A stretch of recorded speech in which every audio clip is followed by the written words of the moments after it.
Ақырын жүріп анықпас, еңбегін кетпес далаға. Бүгінгі влогымыз MacBook алайын деп жүрген кісілерге арналған. Яғни MacBook'тың қайсысын алайын? MacBook Pro ма, MacBook Air ма? Қайсысын алғанда сол жайында болады. Сіздерге арналған кеңестер болады, өте керемет кеңестер болады. Жалпы айтқан кезде MacBook өте қымбат тұрады, ақшаңызды үнемдеп, өте тиімді бағада жақсы MacBook алудың жолын айтатын боламыз. Ал достар, кеттік. Арыға жалғастырмас бұрын лайктарыңызды басып кетіңіздер. Лайк деген нәрсе не ол? Ол біздің видеомыз ұнап жатыр. Ұнап жатқан жоқ, сол мағынаны білдіреді. Сондықтан барынша қолдауларыңызды аямаңыздар. Кеттік. Сонымен бастайық. MacBook болса бірінші MacBook'тың Air нұсқасынан бастайық. Одан кейін біз Pro нұсқасына қарай ауысатын боламыз. Бірінші MacBook Air. MacBook Air'ді кімдер алу керек? Қайталап айтамын, MacBook Air'ді офисқа арналған, яғни Word, Telegram, өзі фрилансер болып, бір жерде отырып, жұмыс жасайтын кісілер соларға алғандары дұрыс. Және MacBook Air'ді ары кетсе Photoshopпен жұмыс жасауға болады. Онымен монтаж жасаймын, ойын ойнаймын деген нәрседен аулақ болыңыздар онда. Ондай жасау өте мынау MacBook Air жаңып кетеді. Ойын ойнайтын болсаңыздар, программа монтаж жасайтын болсаңыз, бұл жаңып кетеді. Бұның бағасы 554 мың тұрады, Core i3. Бұнымен сіздер айтарым офисқа арналған. Яғни өз офиста отырып, ары кетсе Photoshop жасауға алсаңыздар болады. Ары қарай алып мысыңыз мынау қысып кетеді, бұл жерде не жоқ қой, байқаймыз ба? Өте жұқа. Охлаждение жоқ. Охлаждение деген, яғни айтқан кезде процессорды қызып кетпеуін, яғни суытып отыратын нәрсе. Сондықтан да мынау жанады өте қатты.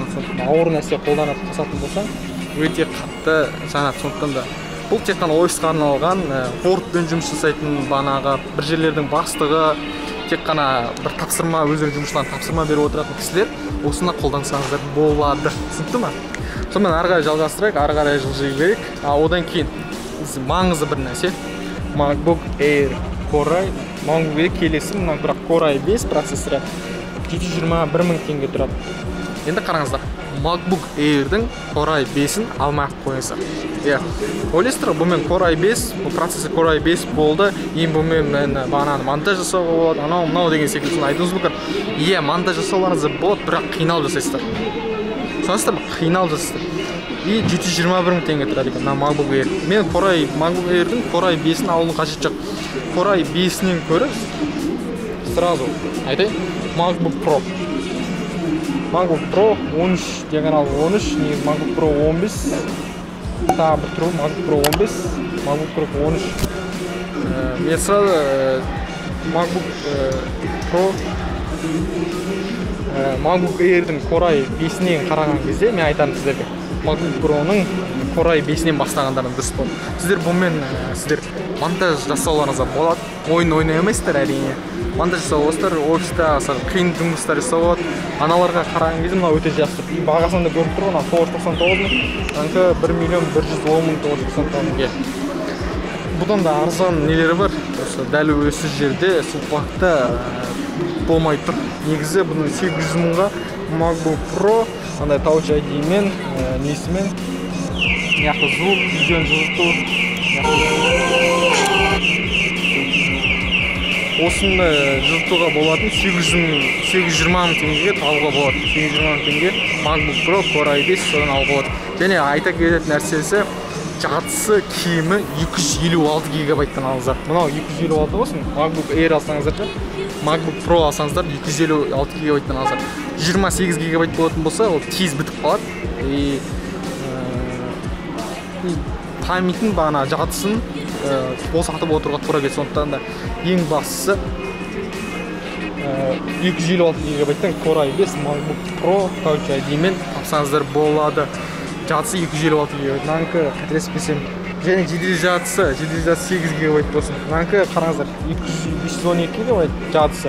Одан жедел жадысы 16 гигабайт, сондықтан 999 мың. 800 мыңға жедел жады 8 гигабайт, ал жадысы 256 гигабайтқа алуға болады. Сол ноутбук, сол MacBook-пен жақсы жұмыс жасауларыңызға болады. Жалпы айтқанда MacBook бұл бір ауыр программа, ауыр не жасауға арналмаған MacBook Pro-лар. Енді аймақпен жасауға, ол үшін өздерінің арнайы нелері бар. Ауыр программа, ауыр неше түрлі қиын нелерге арналған өз нелер олар. Ана жақта тұрған MacBook демек бұл жақта тұрған iMac'тар. Мінекей осылармен сіздер кез келген қиын жұмыстарыңызды жасай берулеріңізге болады. Яғни осы iMac'тармен кез келген өздеріңіздің қиын жұмыстарын жасай берсеңіздер болады. Мінекей осылары осының бағанадай өте қиын нелерге арналған. Қиын жұмыстар, қиын программалар, соларға монтаж, AutoCAD, 3D Max деген сияқты сондай өте қиын программаға арналған. Ал мына MacBook Pro'лар просто бұлар көбінше офистік жұмыстарға. Түсіндіңіздер ме? Осылар офистік жұмыстарға арналған. Сондықтан да осыған өте мән беріңіздер. Сонымен бір қайталап кетейік. Бар күшін сынамай балуандармен күресіп кетеді. Сондықтан да ойланып, толғанып, MacBook'ты не үшін алайын деп сол сұраққа жауап беріңіз. Егер сіздер ауыр 3D Max деген сияқты немесе ойын ойнайын дейтін болсаңыз, онда MacBook алудың қажеті жоқ. Оның орнына бағанағы секілді Asus, Lenovo деген секілді ойынға арналған бір 400-500 мыңға немесе 300-400 мыңға ноутбук алсаңыздар болады. Ал мыналар тек қана офиста арналған жұмысқа. Түсінікті ме? Мына сұраққа жауап беріңіздер.